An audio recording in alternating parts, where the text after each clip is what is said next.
Hi there, I'm Matt Keene. Welcome to Creating a Future We Want, the Evaluative Evolution series. I'm very excited. I don't know why. I'm confused. I'm always confused. My dad is a teacher at a community college in the area here. He teaches economics. He's very extroverted, uh, verbose, make it happen kind of dude. Um, he gets frustrated when his students don't engage in as much as he would like them to. You know, he asks questions and silence. We've talked a lot about that. One of the things I shared with him was, you know, it's okay. You know, some people just aren't going to talk. Do you know, Dad? I never once, ever asked a question in school. Never once. I always sat in the back if it was ever an option. Um, you know, at the time, I just blamed adults and that I wasn't fishing or playing soccer or doing the things that I wanted to do. But now, I've come to know um, a little bit more, understand a little bit more about why I was paralyzed. Like, why was I unable to ask questions or participate? I didn't know I was confused then, but I do believe that that is what was going on. In the garden here, I'm confused, right? Every day there's something happening. Is that bug good or bad? Is the soil right or wrong? Is this plant happy or sad? I don't know. Half the time I do something, it's the wrong thing, and half the time I don't do anything, I should have done something. I'm confused. Well, the things that I'm confused about, I've come to understand are something that has been called by others a wicked problem. So I like to think about wicked situations, wicked questions, wicked challenges, wicked problems. It's a wicked world, people. Wicked problems. They're like problems that where there's no solid set finish line solution. There may be no end. There's nothing definitive. No one has written a book that says this is the answer every time this happens. Um, a lot of judgment and perception comes into play with wicked problems.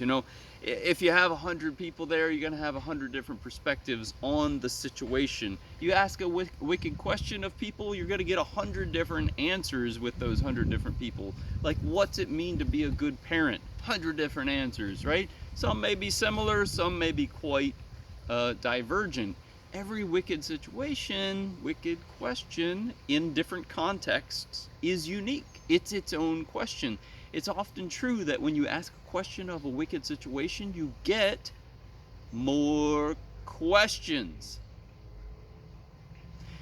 A wicked question, wicked situations, to wicked problems, to find your way through them, to navigate through them, requires engagement. You can't go into a laboratory, figure out the answer, and then go out in the world and distribute it everywhere else.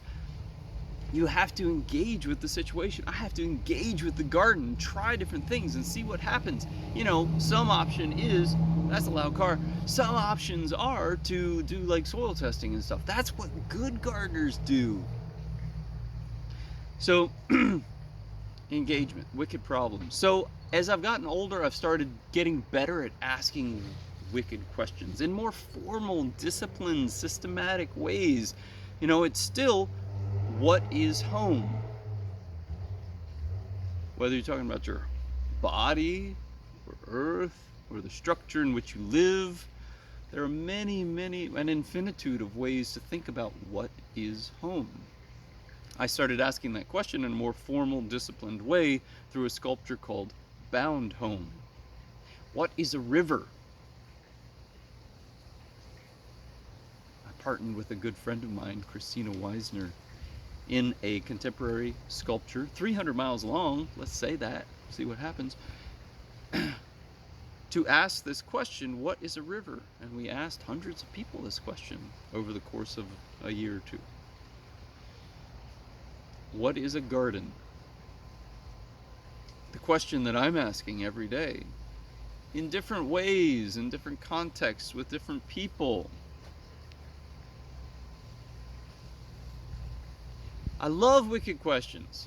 I love them because they often lead to good conversations. They often lead to conversations that are divergent. Lots of different ideas are surfaced. I also find they can be incredibly comforting. I move from a place where I feel like, oh my gosh, I'm kind of stressed out because I don't know the answer to this question, to a place of, oh, that's cool. There is no answer to this question. I'm asking the question so that I can learn and better understand what is going on and how to take the next wise action. We're bringing these questions into the garden because we are in training. We are learning how to evolve evaluatively. We are learning how to make choices, judgments, take actions, given the values that we are attempting to understand better and better. Our own values of other people, the values of life, the values of nature, the values of the garden.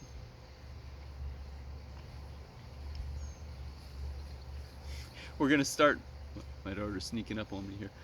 We're going to start a little 30 days in the garden with my daughters through our homeschool education in a series called Learning to Create a Future We Want, where we'll bring a new question into the garden every day. We'll start that in July, August, every day, new question.